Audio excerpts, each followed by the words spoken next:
Fala, senhores! Sejam muito bem-vindos. Eu sou o Lucas Soares. Hoje eu vou estar compartilhando com vocês um pouco da minha experiência nesse mundo das franquias. Vou estar mostrando para vocês quais foram as experiências que eu tive ao longo desse processo. Uma das primeiras experiências aqui que eu tive mais marcante é a importância da marca. Então, uma marca muito forte, uma marca consolidada, é uma marca que automaticamente vai trazer para você uma base de clientes. Então, quando você adquire uma franquia, você tem que prestar atenção na marca que você está adquirindo. Por quê? A marca que você adquire, ela pode ser de extrema relevância. Inclusive, quando eu ponderava para abrir uma franquia, eu ponderava 50% a marca e 50% o know-how que essa operação me dá. Eu via esses dois pontos como as duas maiores vantagens para eu abrir uma franquia. É óbvio que existem outras vantagens para você abrir uma franquia, porém esses dois para mim eram os mais relevantes. Um, porque eu não dominava o conhecimento, então esse know-how que a franqueadora ia me passar era muito importante. E o segundo é que a marca, por ser de relevância, eu entendia que eu ia ter um público melhor, eu já ia ter um público criado, eu já ia ter pessoas que conheciam essa marca e automaticamente elas saberiam o padrão que aquela marca oferece e saberiam que tipo de produto eles iriam encontrar. Outro tema de extrema relevância no mundo das franquias e que eu fui percebendo ao longo do tempo, e não só no mundo das franquias, mas no mundo dos negócios no geral, é você manter um cliente. Porque é muito mais fácil você manter um cliente e esse cliente voltar a consumir com você do que você adquirir um cliente novo. E um cliente insatisfeito, ele acaba espalhando isso para diversas outras pessoas e aí ele compromete a tua operação. Por quê? Um cliente satisfeito, ele vai contar para as pessoas que teve uma boa experiência na sua operação, ou na sua franquia, ou no seu negócio. E um cliente insatisfeito vai contar para muito mais pessoas aquela insatisfação dele. Então é muito mais barato para você manter um cliente do que adquirir um cliente novo. Uma das boas estratégias que tem sido utilizada por grandes marcas é você ter um bom atendimento pós-venda. Por quê? Se você tem um bom atendimento pós-venda e você passa por algum percalço com o seu cliente, você consegue naquele atendimento ali reverter aquilo que aconteceu. E aí você pode mandar outro pedido para o seu cliente, você pode fazer algum agrado para ele, enfim, tem várias estratégias que você pode utilizar no pós-venda para que esse cliente não fique triste ou não fique insatisfeito com a experiência que ele teve na sua operação. Então esse pós-venda tem sido muito utilizado principalmente porque nós estamos numa era de internet, onde todo mundo, quando quer demonstrar a sua insatisfação, recorre a uma mídia social, recorre a uma página do site, enfim, e ele faz uma reclamação e várias outras pessoas vão ver aquilo ali e vai gerar um mal-estar para a sua operação. Agora, se você consegue contornar isso e deixar esse cliente satisfeito ou proporcionando ele uma nova experiência na sua operação para que ele possa ter uma nova experiência com você, você consegue converter esse cliente e manter ele dentro da casa, que é muito melhor e muito mais barato do que se você tiver que captar novos clientes. Muitas vezes já aconteceu comigo e as pessoas têm me perguntado no Instagram a respeito dos colaboradores. Como eles fazem para manter o colaborador ou quais são as estratégias que você pode usar para ter um bom engajamento na equipe. Eu diria que essa parte de gente, essa parte de equipe é a parte mais importante do negócio. Porque se você não tiver pessoas que sejam ativamente engajadas com a sua operação, você vai acabar tendo resultados ruins. Porque se você não tem pessoas ativamente engajadas na sua operação, você vai ter pessoas desengajadas ou pessoas normais que estão indo lá para fazer o dela e acabou. Quando você tem pessoas ativamente desengajadas na sua operação, isso acaba comprometendo a sua realidade. Por quê? Eles vão jogar contra você ativamente. Então tudo que eles puderem para puxar para trás, eles vão fazer. E isso prejudica o seu resultado, isso prejudica a sua produtividade. Então, preste bastante atenção quando se trata dos seus colaboradores. Tente enganjá-los da melhor maneira possível. O que eu faço na minha operação? Bom, eu tenho algumas métricas que eu faço essas avaliações, seja diária, seja semanal ou seja mensal. E em cima dessas métricas, eu pago bonificações tanto em coletivas quanto individuais. O que seriam metas individuais? Quando eu tenho algum colaborador no caixa que ele consegue vender mais, vender adicionais, ou ele bate as metas estipuladas de venda, então ele ganha uma bonificação individual. E o que seriam essas bonificações coletivas? São coisas que dependem do todo. Por exemplo, a limpeza da operação, a rotina do dia a dia, o tempo de saída dos pedidos, a qualidade dos pedidos, ou então se algum cliente reclama ou não desse pedido, ou o contrário também, se algum cliente elogia esse pedido. Então eu avalio todos esses pontos que acontecem rotineiramente e aí eu acabo em cima desses pontos pagando bonificações que eu metrifico previamente. Então eu determino quanto vai ser, eu falo para os colaboradores qual vai ser o período de avaliação. O nosso período de avaliação é mensal.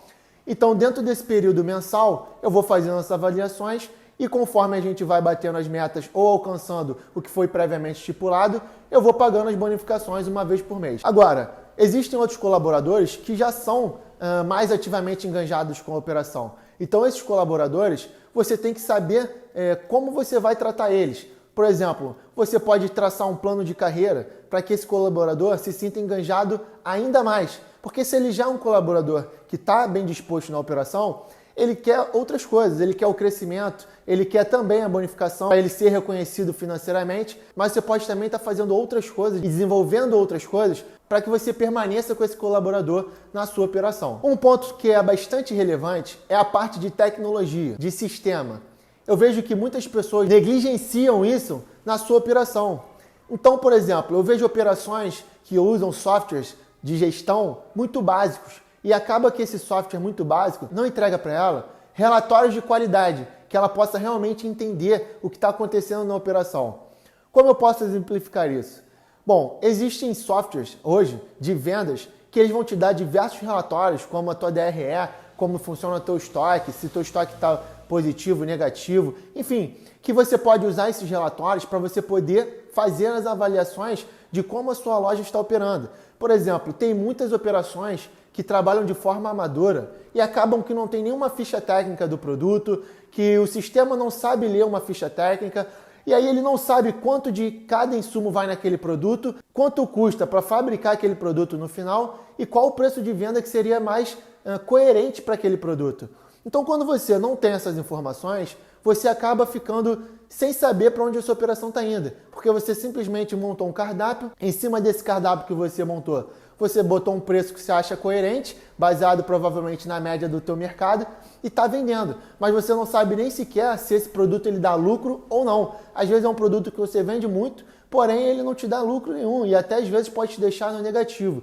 Então esse ponto da tecnologia é muito importante para que você tenha sistemas ou tenha softwares que realmente te deem relatórios bons, te deem relatórios coerentes, para que você possa ter um raio-x da sua operação. Então invista em tecnologia. Muitas vezes é aquele barato que sai caro. As pessoas acabam comprando softwares de baixa qualidade para simplesmente ter ali um software de venda, mas ele não tem um embasamento de um histórico da loja dele. Então ele não sabe nem como ele está vendendo, se está ganhando dinheiro ou não. Então invista nesse ponto, porque é um ponto bastante importante e de extrema relevância para a sua operação. Bom, muitas pessoas me perguntam a respeito de ponto e de locais para montar um negócio. Quais seriam os ideais, o que é melhor, o que funcionaria melhor? Não existe uma resposta objetiva e direta para essa pergunta. Por quê? Dependendo do seu modelo de negócio, pode fazer mais sentido um local e dependendo do seu modelo de negócio, outro local. Então, por exemplo, a minha operação, eu tenho balcão, eu vendo balcão. Faz mais sentido para mim estar no local que tem um grande fluxo de pessoas, porque essas pessoas vão passar, vão me ver e vão acabar comprando comigo. Agora, se você tem uma operação totalmente focada em delivery, já não faz tanto sentido você montar a sua operação num local de alto fluxo de pessoas. Por quê? Um local de alto fluxo de pessoas normalmente tem um custo maior, tem um custo mais elevado, justamente porque ele vai te propiciar essas pessoas passando por ali. Agora, se o seu foco é só delivery, não faz sentido você aumentar o seu custo de ocupação para ter um local movimentado, já que não vai alterar em nada a sua venda. Então, se você vai montar só um delivery, faz mais sentido você ter um ponto mais afastado, um ponto que não tenha tanto fluxo de pessoas, mas por consequência, ele vai ser mais barato, justamente porque ele não está te proporcionando aquele fluxo ali. Você tem que avaliar caso a caso. Por exemplo, muitas pessoas me perguntam sobre operação no shopping. Eu tenho operação no shopping. É bom? É muito bom. Mas eu indicaria para todo mundo abrir? Não, porque existem uma série de fatores no shopping que tem muitas pessoas que eu sei que não se sentiriam confortáveis. Vários amigos meus hoje têm comércio na rua, mas eles nunca abriram comércio no shopping. Porque uma vez que eles conversaram com as operadoras de shopping para ver quais eram os custos inerentes a essa operação, eles desistiram. Porque eles viram que tinha um custo de condomínio muito alto, que tinha aluguel percentual, e tinha o Raízes Pirata, que é a famosa luva. Enfim, tinham outras coisas inerentes a essa operação que não agradavam a eles. Então eles nunca abriram. E hoje eles estão na rua e estão felizes com as operações que eles abriram. Mas você tem que entender se é vantajoso para você ou não. Se você tem o perfil de ter uma operação no shopping ou não. Porque o shopping ele é a primeira divisão dos locais que você pode abrir. Como se a gente estivesse fazendo uma análise de esportes aqui. Então, para você jogar na primeira divisão, você tem que estar muito bem preparado. Você tem que estar ciente de todas as coisas que podem acontecer ali. Existem vários custos que você vai ter no shopping que você não vai ter na rua ou em outros locais. Se você acha que vale a pena, bacana, pode montar uma operação. Normalmente, você vai ter um fluxo de pessoas muito maior do que se você montasse uma operação na rua. Porém, existem custos muito maiores do que uma operação na rua. Depende totalmente de qual é o seu segmento, de qual é a sua intenção, o que você vai fazer para você entender se vale ou não ter uma operação num local de alto fluxo, ter uma operação num shopping, num calçadão movimentado ou num local mais afastado. Você tem que entender qual é a sua operação, qual a estratégia que você vai usar de vendas e aí sim você escolher o ponto que se enquadra mais com você. Então agora a gente vai falar sobre a taxa de franquia. Bom, o que é a taxa de franquia? É uma taxa que você paga na assinatura do contrato, que cada franqueadora tem o seu padrão de valores. E aí, dentro dessa taxa de franquias, dependendo da franqueadora, ela pode colocar vários serviços aí dentro. O que eu estou querendo dizer com isso? Por exemplo, a minha franqueadora, ela me cobrou uma taxa de franquia e dentro dessa taxa de franquia tinha lá o meu treinamento e eu treinei 2 meses, por um período de 2 meses, numa operação deles. Tinha o treinamento para os meus funcionários. Porém, o que não tinha dentro dessa taxa de franquia? Não tinha os custos do funcionário em relação a vestuário, né, uniformes, não tinha os custos de translado, não tinha o custo de passagem. Então tem coisas dentro da taxa de franquia que vão estar sendo contempladas e tem coisas que não. Na minha franqueadora, por exemplo, o custo de manuais não era contemplado na taxa de franquias. Porém, tem outras franqueadoras que os manuais estão dentro da taxa de franquia. A taxa de franquia, você paga para adquirir esse know-how da operação. Então, a franqueadora ela vai te dar toda a expertise, todo o conhecimento que ela já tem acumulado desse período que ela já existe. Ela vai te dar o direito de usar a marca dela por um período pré-definido e tudo isso está dentro da taxa de franquia. Então, a taxa de franquia serve para remunerar a franqueadora por todo esse conhecimento que ela está te dando, por todo o know-how que ela está te passando. E pode contemplar algumas outras coisas ou não. Vamos falar sobre a taxa de royalties, ou só os royalties. Para que serve esses royalties? Uma vez que você conversa com a sua franqueadora, ela vai estar te cedendo o conhecimento dela, ela vai estar te passando a expertise dela e você vai estar remunerando a franqueadora por tudo isso que ela vai estar te dando. Como funciona esse royalties? Os royalties normalmente são cobrados mensalmente e ele tem um percentual pré-definido. Por exemplo, tem franqueadoras que cobram um percentual de 6% de royalties sobre o faturamento bruto. Então, 6% do que você faturar no mês, você vai pagar de taxa de royalties para a franqueadora. Para que isso? Para remunerar a franqueadora por tudo que ela já fez por você em termos de conhecimento, know-how. Ela vai estar negociando preços com fornecedores. Muitas vezes a tua franqueadora tem preços muito mais competitivos do que com outros fornecedores, por exemplo. Então, todo esse conhecimento, toda essa expertise, tudo que a franqueadora te passar de know-how vai estar sendo remunerado na taxa de royalties, que você vai provavelmente pagar uma vez por mês. Então, agora a gente vai falar sobre a taxa de marketing ou o fundo de propaganda, fundo de marketing. Para que serve esse fundo de propaganda ou fundo de marketing? É uma taxa que você paga também mensalmente para que a franqueadora invista em mídia, para que ela faça anúncios, para que ela coloque outdoor, para que ela faça anúncios online, ou na TV, ou no rádio. Enfim, a franqueadora ela cobra essa taxa de todos os franqueados, então ela junta esse montante e investe em mídia de alguma forma, seja online ou offline, para fazer essa exposição da marca. Então, fazendo essa exposição da marca, ela pode anunciar um produto novo, ela pode anunciar uma promoção para tentar chamar o cliente para vir consumir tanto na sua operação como na operação dos outros franqueados.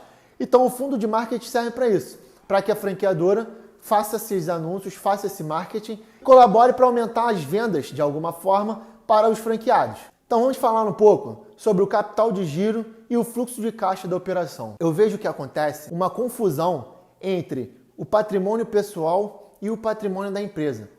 Muitos franqueados ou pessoas que têm o seu próprio negócio acabam misturando o dinheiro da empresa e o dinheiro pessoal para fins pessoais. Então ele pega um dinheiro da operação, do caixa da operação, para gastar com coisas aleatórias. Comprar um carro, pagar um financiamento de uma casa, gastar para sair com a família, enfim. Isso acaba misturando o dinheiro, misturando os patrimônios e gera uma descompensação. Por quê? No final do mês, quando você for fazer o fechamento desse balanço, ou for fazer uma DRE, você vai ver que a operação às vezes ela está negativa. Sendo que é uma operação muitas vezes saudável, que está vendendo bem, que tem um bom fluxo de caixa, que tem um bom fluxo de vendas. Só que o franqueado acaba tirando uma quantia muito maior do que ele deveria ou do que ele poderia para consumir na vida pessoal dele. E aí a operação fica deficitária. E aí ele acha que o problema é da franquia. Ele acha que o problema é da operação. Só que quando você puxa lá o extrato, seja lá no sistema de vendas ou do extrato bancário, você vê lá que tem uma parcela de um carro, que tem uma parcela de uma casa, quando isso não deveria estar ali. Por quê? O franqueado ele tem que ter o prolabore dele, ou os lucros e dividendos dele, e aquele valor ali, aí sim, dali ele tira o que ele quiser para gastar com o que ele quiser, seja comprar esse carro ou fazer um financiamento de um apartamento. Agora, quando você traz essas dívidas, para dentro da operação, você incorpora na operação, você começa a ter diversas anomalias. Porque você vai achar que a operação não está saudável, que ela não está dando dinheiro, e você vai culpar a operação, vai culpar a franquia por causa disso. Só que, na verdade, o que está acontecendo é o quê? Você está agindo de forma incompatível. Você está misturando o dinheiro da operação com o seu dinheiro pessoal. Isso é um dos grandes erros que acontecem aí fora. E é uma das coisas que você tem que tomar maior cuidado. Porque se você misturar o seu patrimônio e o patrimônio da empresa como se fosse uma coisa só, você vai acabar embolando tudo e a operação vai acabar fechando. Porque nenhuma operação consegue ter uma quantidade de retirada maior do que o que ela suporta. Vamos falar um pouco sobre vendas agora. A venda, ela é o coração da operação. Não importa qual seja o seu segmento, não importa o que você esteja fazendo. Se você não conseguir melhorar as suas vendas, aumentar as suas vendas, a sua operação ela não vai se sustentar, principalmente quando você está começando. Então o seu foco tem que ser a venda. Ou seja, ter bons vendedores, ter bons caixas que vão saber vender adicional, conseguir aumentar o ticket médio da sua operação e serem rápidos para conseguir atender o maior número de clientes possíveis. Enfim, então você tem que trabalhar bastante a sua venda, porque a venda, ela soluciona, teoricamente, vários outros problemas. Vamos supor que você tem uma operação que não está muito bem equalizada no back-office. Seja lá o seu administrativo, o seu financeiro, enfim, você não está conseguindo pagar as contas. Se você aumenta as suas vendas, você naturalmente consegue ir equalizando as outras coisas depois. Por quê? Porque você vai ter uma maior entrada de dinheiro, uma maior entrada de recursos e, consequentemente, você vai conseguir com esses recursos pagar as suas dívidas, pagar o que você precisa e ainda sobrar um recurso para você. E conforme isso for acontecendo, você vai equalizando. Você vai melhorar a sua gestão, você vai melhorar a sua administração, você vai melhorar os seus desperdícios. Seja lá o que tiver deficitário na sua operação, você vai conseguir melhorar. Por quê? Você vai estar vendendo bastante, vai estar entrando dinheiro no caixa e você vai ter tempo e vai ter condições financeiras de contratar alguém para te auxiliar e de conseguir tocar outras partes da operação também. Um dos focos mais importantes da operação é a venda. Eu vejo que muitas pessoas acham que vão vender no automático. Ele abre uma operação, levanta lá a porta e acha que as pessoas vão começar a vir, entrar e sair como se fosse a coisa mais normal do mundo. Pode ser que aconteça, mas muitas vezes isso não acontece. Por quê? O fato de você abrir uma loja não significa que automaticamente você vai vender e que automaticamente você vai ganhar muito dinheiro. Você precisa trabalhar nas suas vendas para que elas cresçam pouco a pouco até você chegar num patamar que você deseja. Uma das formas mais utilizadas para aumentar a venda é através do marketing. Que tipo de marketing você pode usar? Você pode usar o marketing tradicional, que é fazer um anúncio no outdoor, é um carro de som, é o marketing de guerrilha ali fazendo uma panfletagem, ou hoje nós já estamos no século XXI, o advento da internet maravilhoso, você pode usar o marketing digital, que é impulsionar uma campanha, impulsionar uma promoção, impulsionar seja no Facebook, no Instagram, no YouTube, no Google, enfim, existem diversas plataformas que você pode estar impulsionando. E o que você pode impulsionar? Faz uma promoção nova, uma promoção que você vai chamar o cliente, seja com um preço interessante, seja lá com um criativo muito bacana.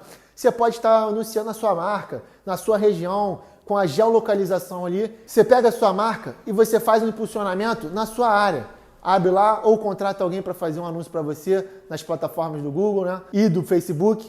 Abre lá, faz um impulsionamento ali na sua região, na sua área. E o que vai acontecer? As pessoas vão começar a te conhecer. As pessoas vão começar a ver a sua marca. Então você pode anunciar o seu produto, a sua marca, uma promoção específica, o que for. Mas você precisa melhorar as suas vendas. E uma das formas de melhorar as vendas é através do marketing. Uma das coisas que acabam sendo deixadas de lado por franqueados ou por pessoas que também têm o seu próprio negócio de alimentação é a parte do estoque. Por quê? Porque ele vai lá, compra o estoque, já tem lá a sua série de fornecedores e ele vai negligenciando isso porque ele não faz uma contagem, ele não vê como é que está o estoque dele. O sistema que ele usa, muitas vezes, não é bom, porque você faz uma contagem de estoque ali, às vezes o sistema nem consegue ler isso. Então, a gente não pode negligenciar o estoque, porque ele é uma das partes mais importantes da operação. O seu estoque é onde está todo o seu dinheiro. Todos aqueles produtos que você comprou ali valem dinheiro.